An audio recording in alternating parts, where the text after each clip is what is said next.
It is now my pleasure to turn today's program over to Danielle Wilkes. Danielle, you may begin. Thanks, Matt. Hello, everyone, and again, welcome to ENGIE's PJM webinar entitled Be a Better Buyer, Understanding Supplier Pricing Tactics and PJM. Like I said, my name is Danielle Wilkes. I'm the Regional Vice President of the Mid-Atlantic area, and today I'll be joined by Ken McMahon, the Director of PJM Supply, for the presentation. As we go to the next slide, this is not, for those that are worried that their eyes are going bad, this is not a mistake. Some of you may have seen this slide before. For those that have not, if you would mind taking a few moments just staring at this black dot for me, and I'll give you a moment here. And what you notice is as you stare at that black dot, all that gray that surrounds it goes away. And you're probably wondering why I'm using this as far as a presentation for energy. I use this slide because I think this gets to the point that many a times we're so focused on picking the lowest price on a single particular day that we lose track of the fact that all that gray around there is really what makes the difference in determining whether or not that lowest price on that single day is actually the truest lowest cost in the end. Today you'll see that we're going to focus a lot on that quote-unquote gray area and discuss that as we go through the slides. So next, for those that have seen this in the past, this will just be a refresher for those that have not. If you look at the energy pyramid, on the left-hand side we have it broken down by buckets. Of course, energy at the bottom, capacity next, transmission services, and then ancillaries. On the right-hand side, you'll see the volatility. Obviously, well, I shouldn't say obviously, typically you'll see energy is the most volatile. We haven't seen it quite sometimes, but for those that have been in the industry long enough, you know that that is truly the case. Whereas you get to the top side of that, then you have less volatility. In the middle, you can see that we noted that, typically cost is most manageable, obviously, for energy. You can hedge it. Whereas the further you go up the line, the costs are less manageable. And you get to a point in some buckets that the customers truly end up being price takers. I pulled this slide up because the interesting part now is, as we all know, the energy prices are so low right now that the percentage of a customer's total cost really is in that top section, really the blue section up there. And it also happens to be the section, really more of the gray area that we're talking about, that there are differences across suppliers and how the products are being handled. And in the end, we think oftentimes where the difference lies between the lowest price and whether or not truly is the lowest cost in the end. So the next slide, to make things more complicated, especially for our partners, let alone customers, as we all know, the various suppliers, including us, everybody has different products and different structures, and we bucket things differently. On the right-hand side, I noted the non-energy as well as the energy pieces, and the fact that we alone can fix or pass through those various buckets. We can fix some energy, float some of it. There's a hybrid version. And the non-energy, we have fixed or pass-through capabilities on those. And you look at those just from ENGIE alone, and then you compare those to other suppliers, it's obvious that it could be very easily confusing trying to compare. We're hoping to try to take some of that confusion out today with our discussion. So, being a better buyer and the areas to be aware of. So today we're going to hit on these topics. So capacity, some of that is going to be the tag and rate discussion. Transmission, again, tag and rate. And we'll also get into TECs as well. Energy, we'll talk about full swing, some line loss discussion. We also go into some product structure differences insofar as imbalance, block and index, for example. And lastly, we're going to hit on regulatory changes, such as the New Jersey SUT, the Maryland RPS, as well as the Illinois RPS changes we've seen. So before we go into capacity, we're going to run a couple polls throughout this session. So the first one, we're going to ask you all whether or not you think customers contemplating peak management strategies should fix their capacity costs or not. So with that, we're going to take a couple seconds, and Matt's going to run that poll for us, if you wouldn't mind participating.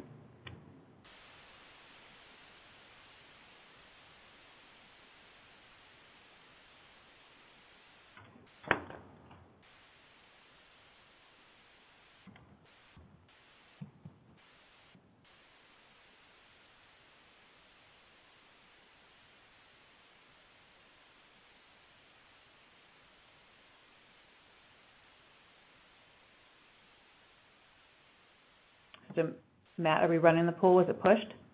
Yep, the poll has been pushed, and I just pushed the results out. Gotcha. Thank you very much. Okay.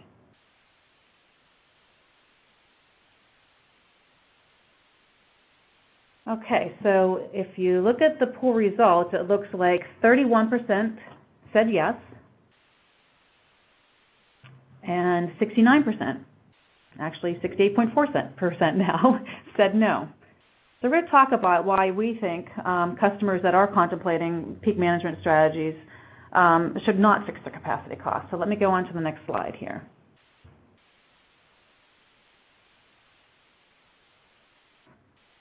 Sorry, there seems to be a delay.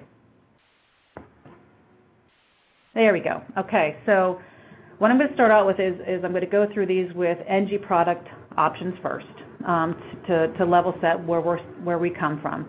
So first, we have the fixed capacity tag / PLC product. Basically what that means on our side is the capacity cost is fixed. There are no price adjustments for a tag or PLC increase or decrease. Fixed is fixed. We also have the adjustable capacity tag or PLC, where the capacity cost is priced at a baseline tag or PLC, and it's noted in our sales confirmations at time of the contract execution. From there, the contract will settle against that baseline for increases and decreases. And I capitalize that because it's very important to note that for both an increase and a decrease, it's truly a bilateral contract language that allows the pass-through if the customer's tag decreases. The note at the bottom is referring to the fact that when customers are contemplating efficiency programs, such as solar installations or other peak management strategies, they often benefit more, well, they definitely benefit, if they do a tag adjust product that allows them to capture that benefit of the decreasing tags. Otherwise, they're going to end up in a situation where they're passing that value purely onto the supplier. So next, where we're seeing the disconnects, if you will, there tends to be a broad use of the material change language that often results in the quote-unquote fixed price contracts being adjusted once customer PLCs change. So it truly ends up not being a fixed price contract. And oftentimes, even when they are changed, it changes only for increases. Therefore, it's not truly bilateral, and what customers find themselves in is in a situation if their tag goes down, they're not seeing the adjustments made. However, if it goes up, they are. I noted down at the bottom the capacity cost calculation purely because I wanted to remind everybody and point out the fact that the single controllable variable that's directly related to customer behavior is the capacity PLC. Everything else in there you don't have the actual control of, but the customer has that control of the capacity PLC. Therefore, the idea of fixing your capacity price, particularly your tag, in a time when you're expecting to do efficiency projects and the like at your business really just does not seem to make sense at all, because you're passing that value over to someone else and not taking advantage of it for yourself. So next, we're going to talk about the rate changes. So we talked about the tag changes, and let's flip over to the rate itself. Again, we'll start off with NG product options, the baseline for us. Our fixed capacity product basically means the capacity cost is truly fixed with no price adjustments, and not even for interim auctions. Particularly given the low energy market we're in right now, we're seeing a lot of folks go out much further, going outside of what at one point in time everybody thought was great, which is a 3-year forward RPM market. People are going out beyond that now because of these low energy prices. And with that, a lot of times they're also asking to fix their capacity as well. NG will fix these for some folks, and we'll obviously be estimating those future clearing prices because they're not known. But you also need to keep in mind we will not adjust that too. So you still will have that true fixed is fixed, like I talked before even about the tag, regardless of what happens with the auction. That could be a good or bad thing, of course, as we all know. If the auction clears lower than estimated, then that's not passed through. If it clears higher than estimated, then you made out in that arrangement. Because of that, because it could be a win or a loss, depending on what side you end up being on, we tend to try to push folks as best as we can to consider really truly passing through the capacity outside of that known RPM period, just because then it ensures that you're getting the actual costs that are being passed through, not some estimate. We also, because of that, we have that pass-through capacity product, and that is then passed through at the prevailing final zonal net load RPM rate. Where we see differences or the disconnects, we see that fixed capacity is, again, not always fixed. We have noticed that there are arrangements where some suppliers are passing through those deltas, those changes that occur between the BRA, the base residual auction, and the RPM, and the incremental auction, particularly the recent one, incremental auction 3.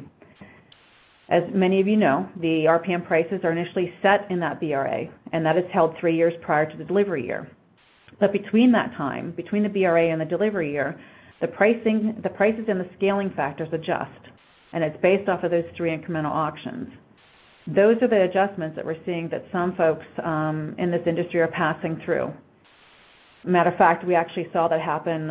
Someone informed us of a prominent national supplier that is passing through the IA3 for planning year 16-17, for example. And notably, IA3 did clear higher than historical.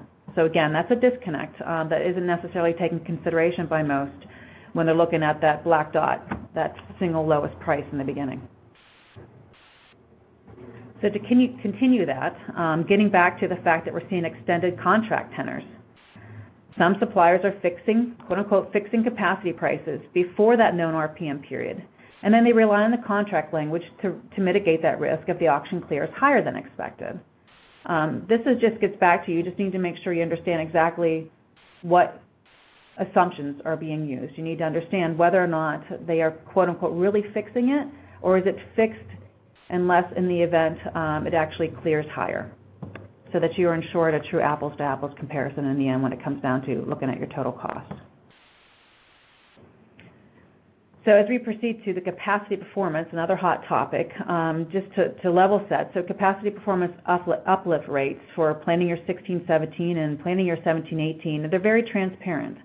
The final CP transition rates I have shown here for both 16-17 and 17-18, 38.17 and 29.97 are known.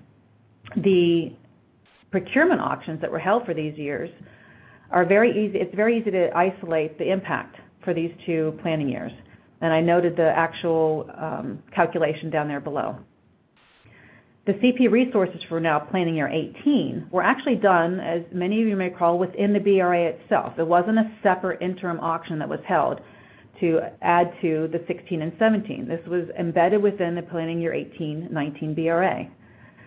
Of course, many customers actually signed fixed capacity contracts that extended into that planning year 18-19 before that BRA actually was held. So, as far as CP goes, for NG, our approach was for the fixed capacity customers, we split it into 2. So we'll talk about first those that contracted prior to the CP auction clearing, and then for the second bullet, those that contracted post.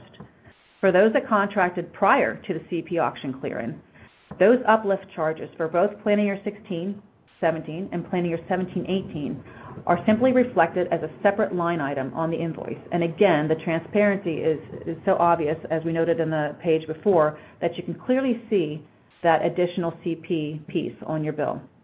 Now, for those who contracted post-CP auction clearing, the pricing was already fully reflective of the CP cost in the price that you received. And so therefore, there wouldn't be an incremental uplift charge for planning year 18.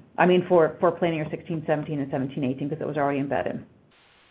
The third bullet, NG will not be charging the CP uplift for planning 18, 19, simply because it was actually embedded in the BRA for this period. So there really is no quote-unquote uplift for that. It was actually part of the overall BRA auction. What we are seeing is, I called it different pricing tactics, but it's a bit confusing. We understand that potentially some suppliers may elect to actually charge a CP uplift for planning year 18-19. If so, again, it gets a bit confusing because there really is no delineation in the clearing of that RPM, that BRA for the RPM for that period. It, again, was one price, one clearing price for planning year 18-19.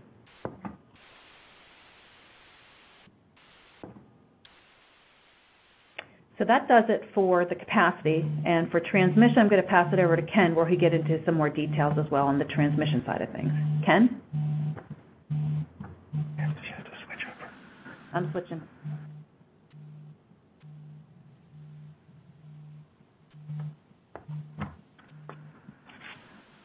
Okay. Good morning, everybody. And thanks, Danielle. As mentioned in the beginning, my name is Ken McMahon, and I head up ENGIE's PJM supply desk. I'm going to start out by taking you through transmission and some of how ENGIE transmission products work and some of the common product disconnects related to transmission. So first, just by way of quick background, transmission, like capacity, is a demand charge, and what I mean by that is that the costs are set not based on a customer's aggregate usage over the year, but based on their usage at specific points in time when the transmission PLCs are set. So with that said, let's first talk about how the ENGIE products work, and we offer two primary flavors of transmission products. The first is our fixed bundled transmission product, which we call transmission balancing. And in pricing up this type of product, we take the customer's transmission PLC combined with the prevailing NITS tariff, and we amortize that cost over the customer's expected usage, and we roll that transmission cost up into the customer's fixed price portion of the contract. ENGIE wears the tag risk. ENGIE wears the usage risk. The only risk we don't wear is the tariff risk associated with the transmission tariff. And we think that's pretty industry standard, and we think it makes sense for both supplier and customer. Transmission tariffs are a pure regulatory risk that are submitted by the utility and approved by FERC, and suppliers don't have any ability to manage that risk. So we think that the best thing for both parties is to share that risk. However, what we do think is important is to have a very transparent mechanism for passing through those NITS adjustments, and I show in the slide here, you can see our calculation is the prevailing transmission tag times the difference between the new rate and the contracted rate times the number of days in the monthly billing cycle. So that's how our fixed transmission product works. But as I mentioned earlier, transmission, a lot of transmission costs, it's largely a regulatory cost. Suppliers have no ability to manage transmission costs. Really, the best we can do is help customers and help enable customers to manage their PLCs lower by way of efficiency programs, peak shaving programs. So really, we think for many customers, transmission pass-through products are preferable. And again, as we mentioned before, any customers that are contemplating efficiency programs, solar installations, or other peak management strategies would be wise to consider passing through transmission so that the financial benefit of any lower tags accrues to the customer rather than the supplier. So now that we have reviewed how the ENGIE products work, let's review some common product disconnects we've seen in the market. The first product disconnect comes along the lines of PLC changes, and as I mentioned on the previous slide, when ENGIE fixes transmission costs, we wear transmission tag risk. What we've seen in the marketplace is the broad use of material change language that allows for the adjustment of contract prices should transmission PLCs change.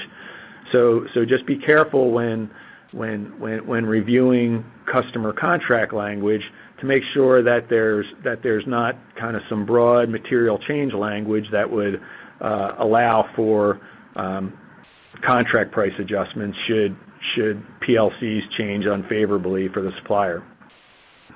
The second and perhaps more prevalent product disconnect we see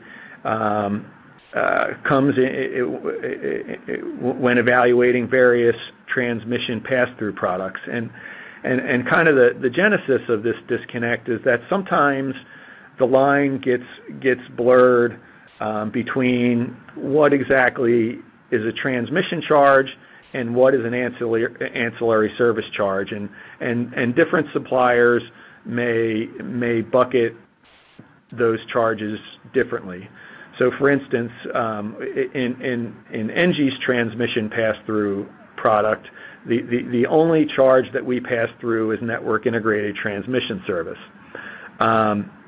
Other suppliers may include other cost components in their transmission pass-through service, NITS being the most prominent one, but also transmission enhancement, which we're going to talk about in detail, but also possibly reactive supply and voltage control and black start. Now all these costs are allocated based on a customer's transmission PLC. But in order to accurately evaluate offers between suppliers, it's important to know which cost components are being included in your transmission pass-through line item and which of them are being fixed in the fixed component of your price. Moving on to the next slide. So the next couple slides, we're going to do a deep dive into transmission enhancement charges. Now, first off, transmission enhancement charges 4 or 5 years ago were very small and really not very consequential in customers' overall spend. But over the past 3, 4, 5 years, transmission enhancement charges have escalated quite a bit, and they've gotten quite expensive and volatile in recent years. NG's standard treatment of transmission enhancement cost is to fix these costs as part of our ancillary services cost bucket, and since these costs have been escalating at a sharp rate, you have to build a fair amount of prudency into your forward curve to insulate from expected future increases. And when we fix transmission enhancement costs, we're doing that bearing the full risk and don't lean on any material adverse change or change in law language to manage unfavorable cost outcomes should those costs continue to accelerate. Now, so how can customers get an apples-to-apples comparison when evaluating supplier offers as different suppliers handle TECs differently? Well, number one, if you're trying to compare to a supplier that's passing through TECs, we can also pass through TECs. So just coordinate that with us, and we can strip the TECs out of our pricing, and we'll pass those through as a separate line item. The other thing we can do is to help kind of get to an apples-to-apples comparison is we can itemize the cost or just let you know how much we have figured in for transmission enhancement costs, so you know what portion of our cost is represented by if we've chosen to fix transmission enhancement charges, we can carve that cost out for you to help you to get to an apples-to-apples comparison.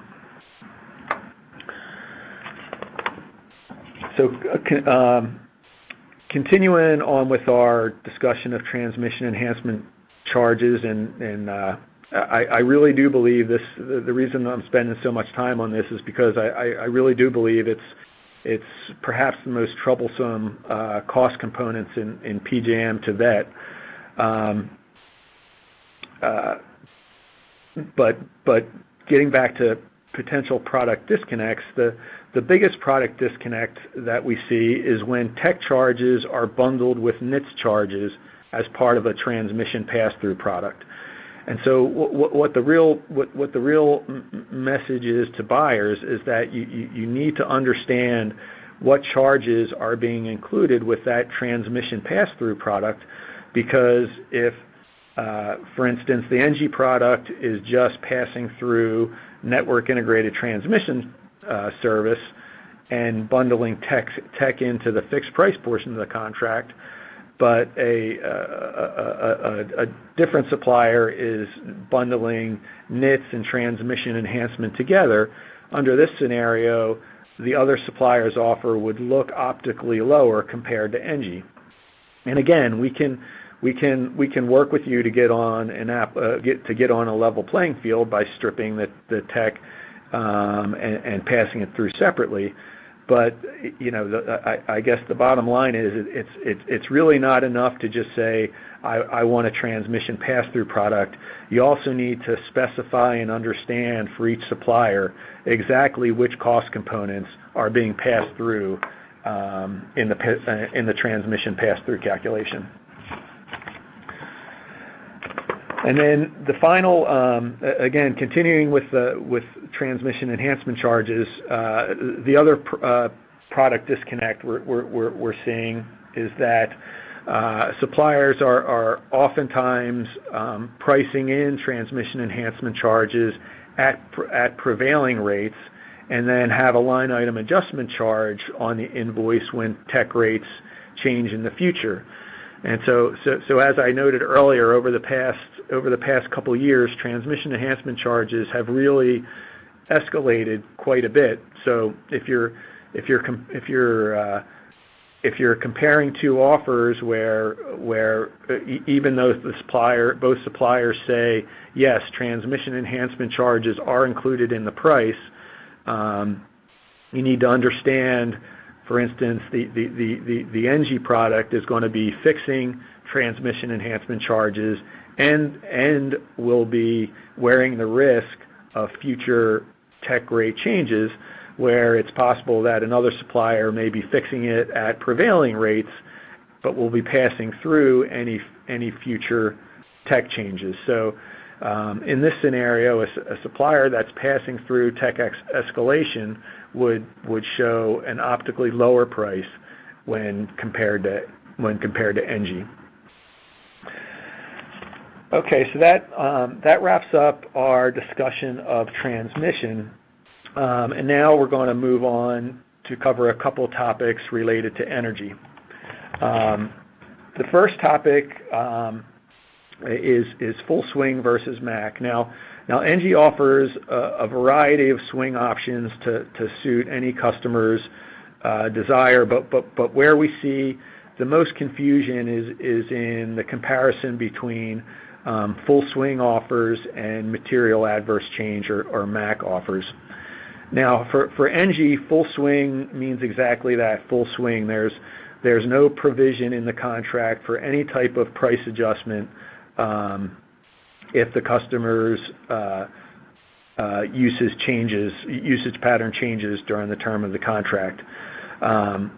We also offer a material adverse change swing provision, and the way we develop that pricing is we take forecasted quantities based on historical consumption and develop a monthly anticipated consumption baseline.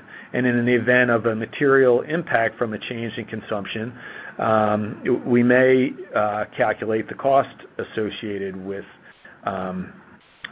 this change in usage pattern. But the key here is what precipitates triggering a MAC clause. And it's not going to be weather related or kind of normal course of business. Something that's going to trigger a MAC clause is typically going to be, adding or removing equipment, changes in production schedules, material consumption changes of that nature.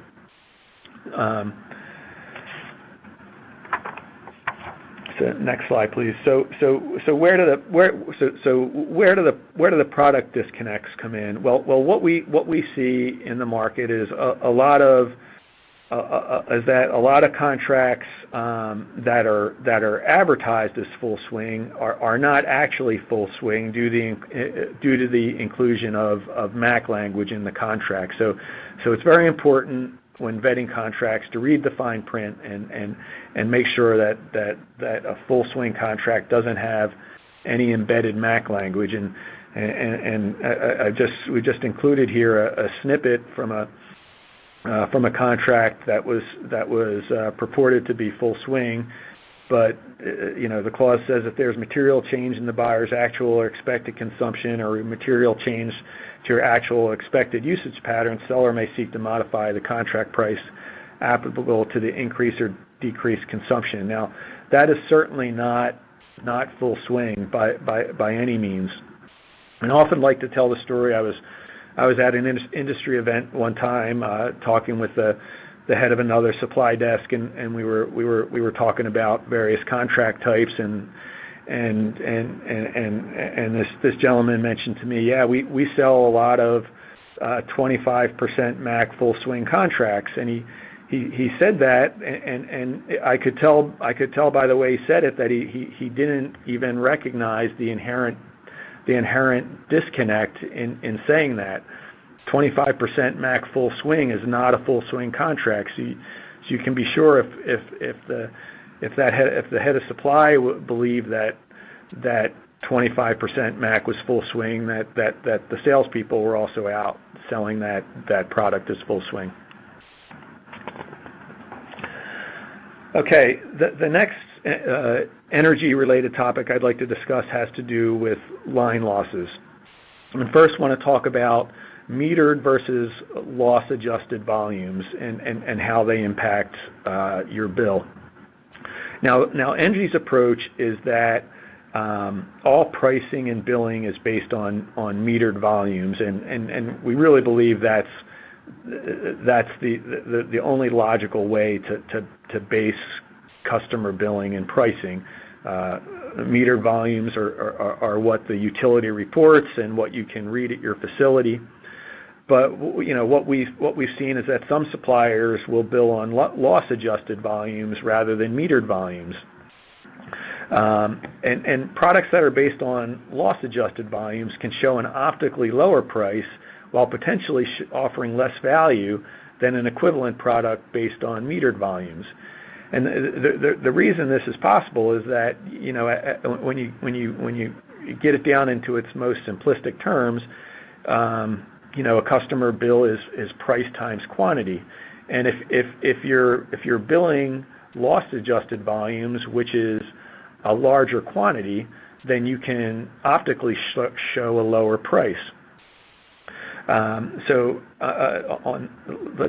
go on to the next slide, and I'm just going to take you through some very simple arithmetic as to how metered volumes versus loss-adjusted volumes can play out as far as total cost over the term of the contract. So just a very simple example.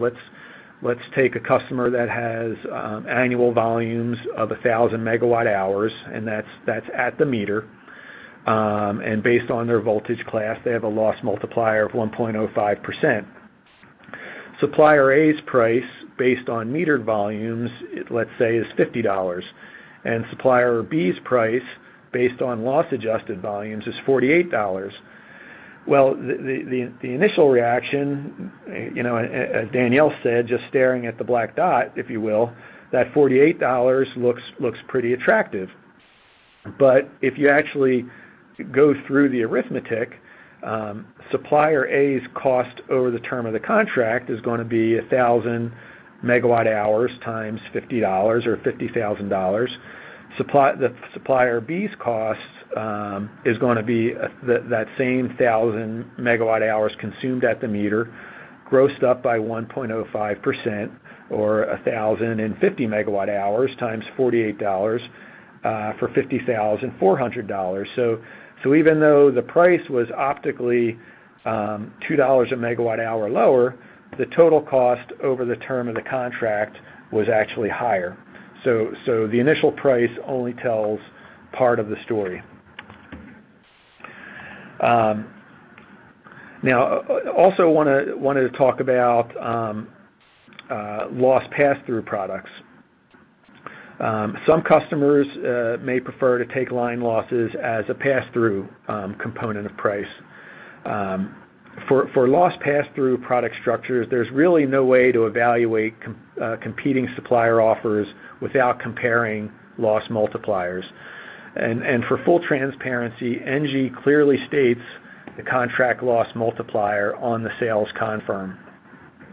It's the reason I think it's crucial to get that loss multiplier specified up front is on the back end. If that loss multiplier is not stated on the contract, and you have a suspicion that maybe you're getting billed an inflated loss multiplier, it could be extremely difficult to validate and verify the accuracy of that loss multiplier, because you could have many meters of different voltage classes across different zones, and all load weighted, and so there's a lot of math that goes into calculating that loss multiplier. So if you don't know what it is going in, it would be very hard to audit after the contract's already signed. So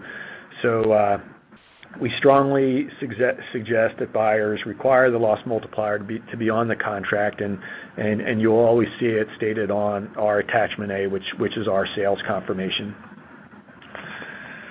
And then I also, as far as loss pass-through goes, want to just touch very briefly on tariff versus D-rated loss multipliers, and this is an outgrowth of the PJM marginal loss construct.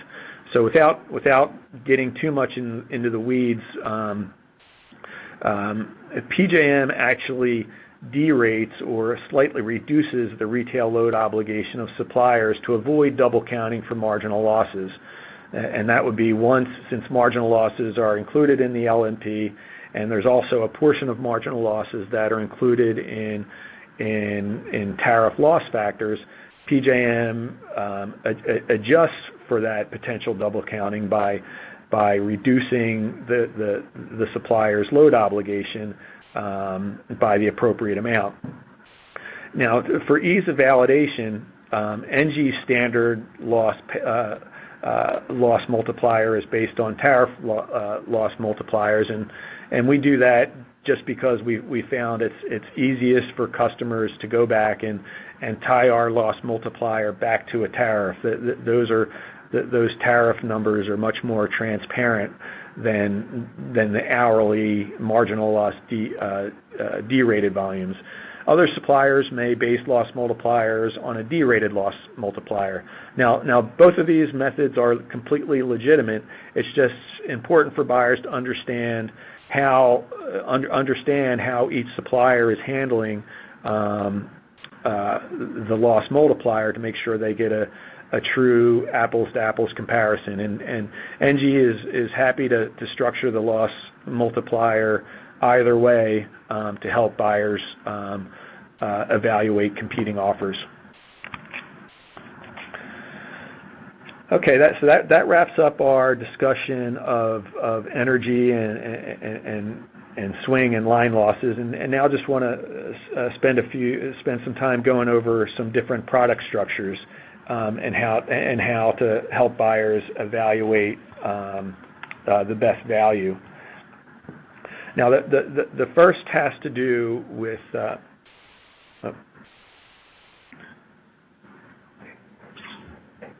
I think we're having a little delay pulling up the slide.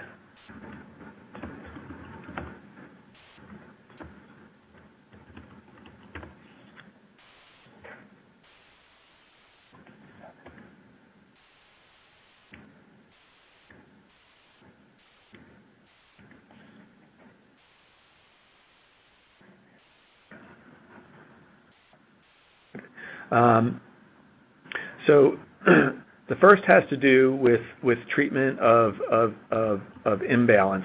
So NG offers both day-ahead and real-time settled index products.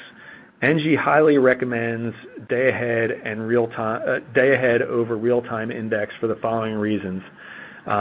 Day-ahead prices are less volatile than real-time prices. Day-ahead and real-time prices have a high degree of historical convergence, and day-ahead settled load incurs less operating reserve charges than real-time settled load. NG standard day-ahead index product is 100% day-ahead settlement, and NG manages the load forecast risk and the day-ahead real-time price spread associated with 100% day-ahead settlement.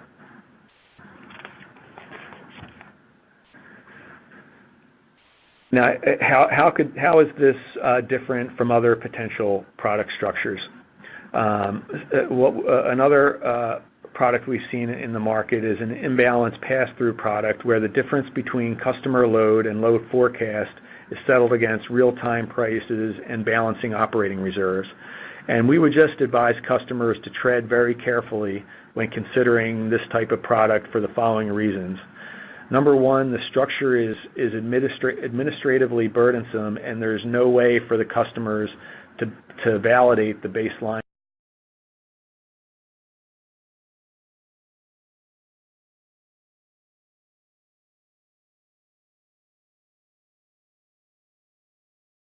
and then settles the customer load against that load forecast, and there's no way to validate that baseline load forecast. And the second reason is that real-time prices and balancing operating reserves can be very volatile and expensive during times of grid distress. So if you're being settled against your supplier's load forecast and prices are blowing out to $1,000 or higher, and your supplier has missed their load forecast, you expose yourself to a lot of risk in terms of energy charges and operating reserve charges.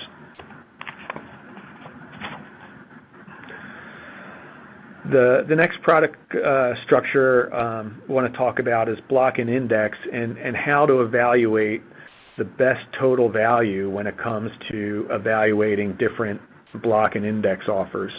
And I think the important thing to remember here is that retail adders apply to all volumes, where blocks typically apply to only partial volumes. And what we've seen in practice is that many customers tend to fixate on a low block price rather than evaluating total contract value. And certainly what you can't do is simply add the block price to the retail adder and choose the offer that has the lowest sum of block price and retail adder. You have to peel back the onion a little farther to evaluate the optimal offer. So again, I think a simple example is the best way to demonstrate this.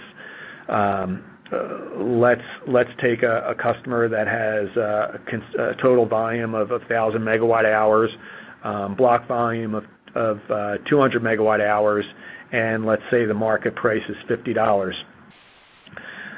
Now, the supplier A's retail adder, let's say, is $30, and their block price is $40.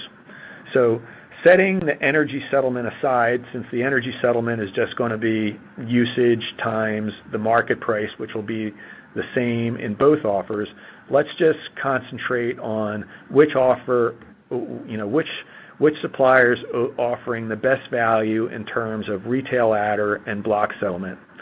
So supplier A's retail adder cost is going to be 1,000 megawatt hours times $30 or $30,000, and then the block settlement will be the difference between the block price and the market price, or a credit of $2,000, so a total cost of $28,000. Now supplier B has a slightly higher retail adder of $32 compared to the $30 of supplier A, but they have a much lower block price of $35 compared to supplier A's block price of $40.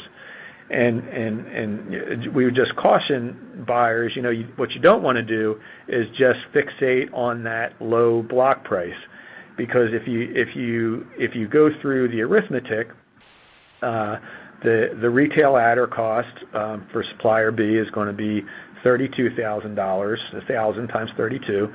The block settlement will be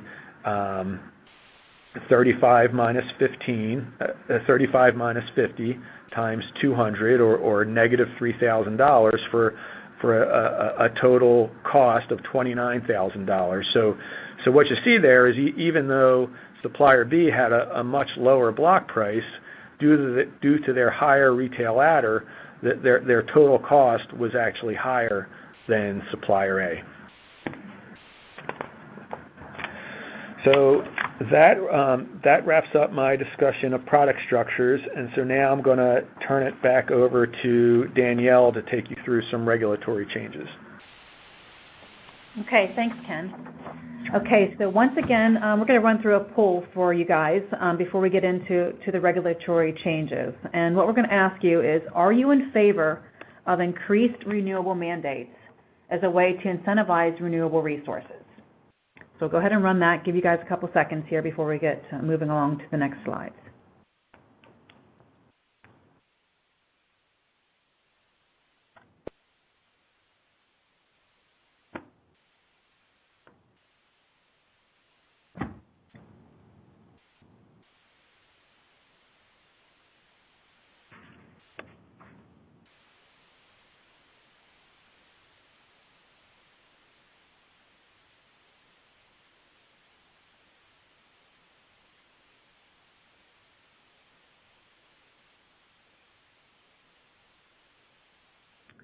Okay, so wow, this one actually is a lot closer compared to the last one we ran. So right now we have, in response to this, we have 44.7% yes, and we have 55.3% as no.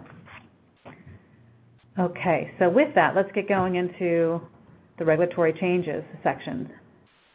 So let me get 1 second.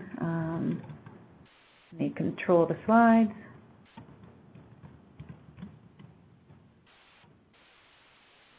Okay, now I have control of the slides. All right, so the first one, New Jersey sales and use tax. We just want to bring these, so you see there'll be 3 slides, 3 separate topics that we're going to talk about here, like I had noted earlier on in the discussion. And this is just for an awareness, not necessarily that there's true differences. I mean, there are some that we are seeing, but generally speaking, we just want folks to be aware of what's going on in the market that may impact how folks are pricing and looking at things. So the first one is the New Jersey sales and use tax. As some of you may recall, earlier this year, the reduction was made from that 2016 rate of 7% down to the 2017 rate of 6.875%. And then it was also noted at that time that the expectation was 2018 and beyond would be down to 6.625%. Part of this process, there was a notification where the EDCs in New Jersey basically put a short message on the customer bills in January regarding this decrease. And you'll see that I noted exactly what they said, which is more or less, exactly what we talked about, dropping from 7 to 6.875 on and after January 1st of 2017. At that same time, third-party suppliers were also encouraged to do the same to avoid confusion.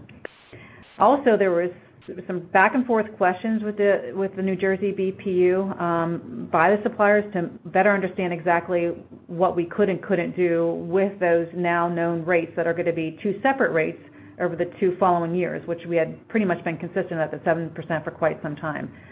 They came back to us, especially because we had contracts obviously spanning across those periods where the rates were going to change. They came back and said that we could not do blended rates.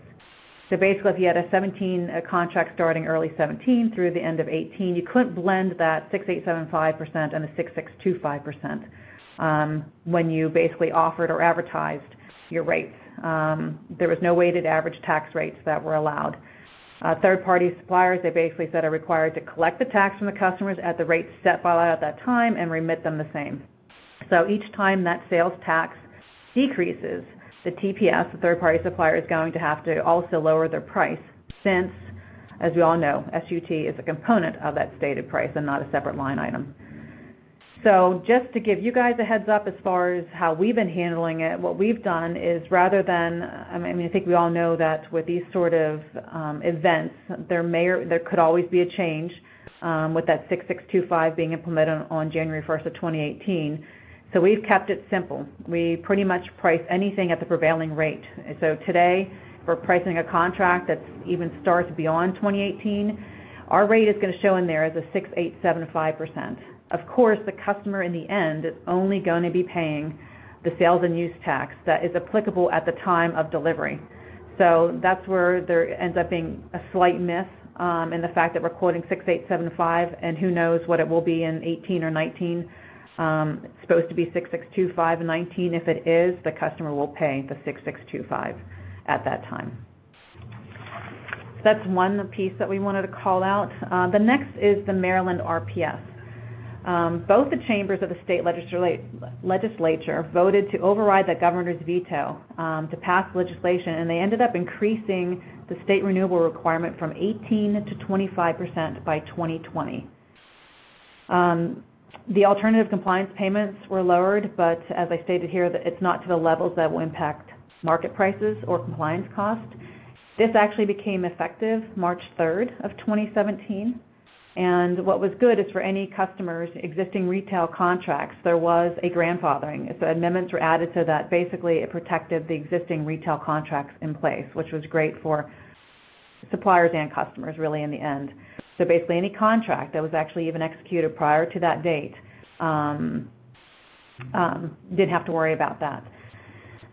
The impact on retail pricing in the long run is going to be higher, primarily in 19 and 20. And you can see that down on the table below. If you look at the 19-20 rates, particularly for Tier 1, the changes go from what was 15.65 in 19 up to 18.45 in the new effective 3/4/17 requirements. And equally for Tier 1, you'll see that it went from 16 and 20 to 22.5% in that new law change. So next, the last one we want to talk about is the Illinois RPS. The expectation there, again, is that 25% renewables will be required by 2025. And the obligation, the interesting part in this one, for those that don't know, is that the obligation is actually transitioning from the retail electric suppliers over to the IPA, the Illinois Power Agency, on behalf of ComEd and Ameren. So today it's business as usual, but shortly, June 1st, 2017, which is just around the corner, basically this is going to be applied to 50% of load, dropping down to 25% in June of 18. And then by June 1 of 19, there will be no retail electric supply responsibility for RPS. It'll all transition over to the IPA. Until that time, though, the customer effectively will be paying both the RES as well as the IPA as that transition happens for both the commodity and the distribution, on both the commodity and distribution portions of their bill. In the long term, the IPA is also going to create a multi-year power purchase plan for millions of renewable energy credits from both the wind and photovoltaic resources, say that twice. And energy efficiency standards will also increase at that time too. Lastly, we're going to talk about the history of change in law adjustments. Generally, when vetting suppliers, past supplier behavior can be a pretty good indicator of the future change in law risk, and we just advise folks to keep that in mind. And obviously, some change in law items are legit, and they make sense for both the supplier and customer. And we recently had, the capacity performance piece, which no one could have planned for. Obviously, we have the NITS rate changes, which for those that do business in the Mid-Atlantic are very well aware of some crazy rate increases that we see there. Of course, the RPS changes as well. And then there are others that we just think are a little bit frivolous, if you will. The polar vortex surcharges and the incremental auction price changes seem a little bit frivolous in our eyes. So moving on. So before we do a key takeaway, I think we're going to finish one last poll that we're going to ask of you. And this one is actually, do you agree that the lowest contract price does not necessarily equal the lowest cost?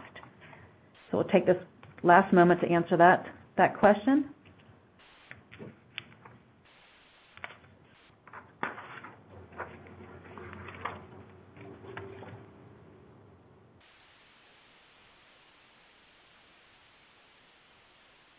Give a couple seconds to give you time to answer.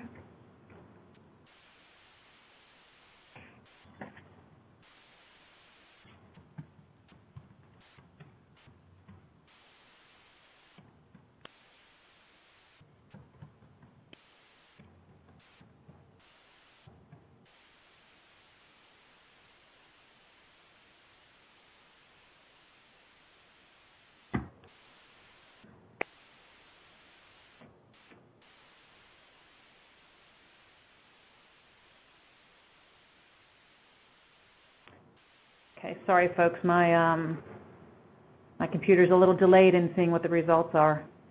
Apparently I'm being told it's 96% yes and 4% no. And I'll be honest, I love that number because that means that we are getting, at least for the most part, our point across today, because we truly believe that the lowest contract price, that black dot, does not necessarily mean in the end that it's the lowest cost. Okay, so with that, the key takeaways. Going back to the beginning, so gray area really truly does matter. I hope we got that across today. I think by those poll results, I think we are getting there. Lowest price does not equal lowest cost. The non-energy costs really do warrant your attention, not only because the energy prices are so low and that a greater percentage is in the non-energy, but just because there's so much delineation in how each of us is handling it out there that it warrants your attention. Fixed isn't always fixed. We've talked about that. And really understanding your entire energy contract and the respective assumptions used is very critical.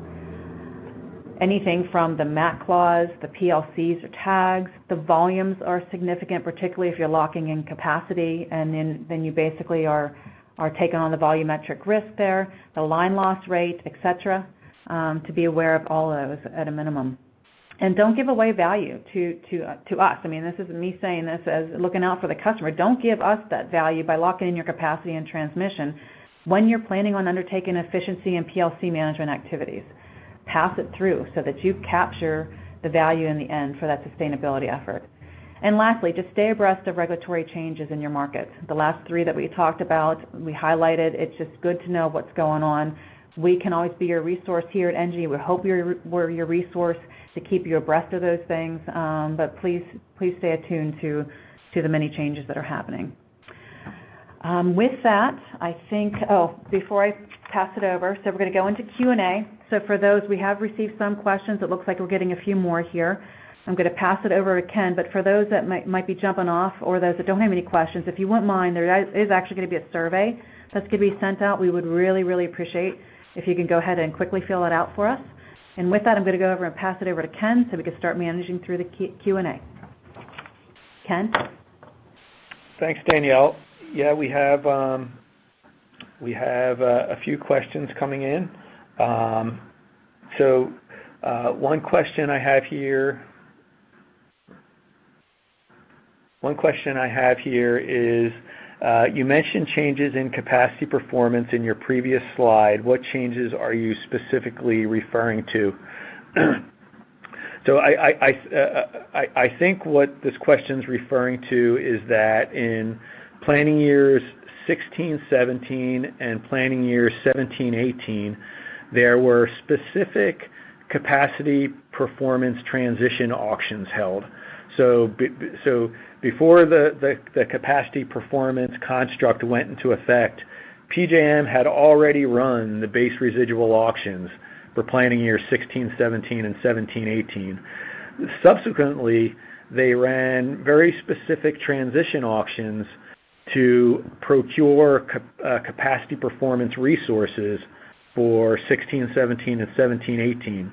And when they posted the results of those auctions, you can see when you look at the results of those auctions, there's very specific rates posted for the capacity performance part of the overall capacity price. So for 16, 17, and 17, 18, it's very easy looking at the auction results to carve out or isolate what part of the capacity rate is due to capacity performance. You compare that with planning year 18-19, where capacity performance resources were procured as part of the base residual auction, and there's no way to disaggregate which part of the planning year 18-19 capacity rate is due to just capacity performance resources. Let's see what else.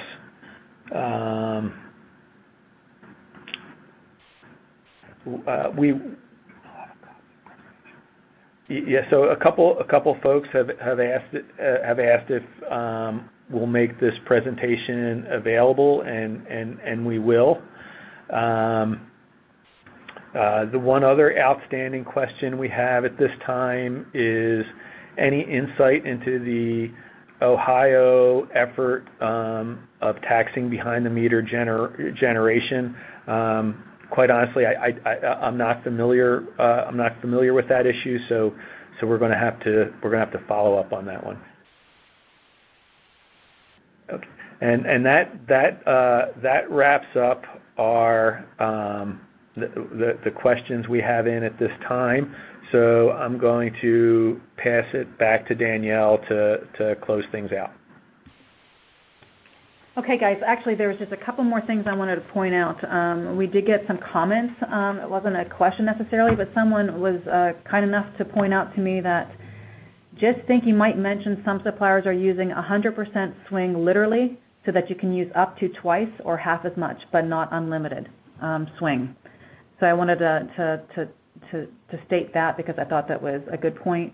Also, they commented that current capacity prices, folks are including current capacity prices and treating known future changes, even though the BRA is already run, as change in law.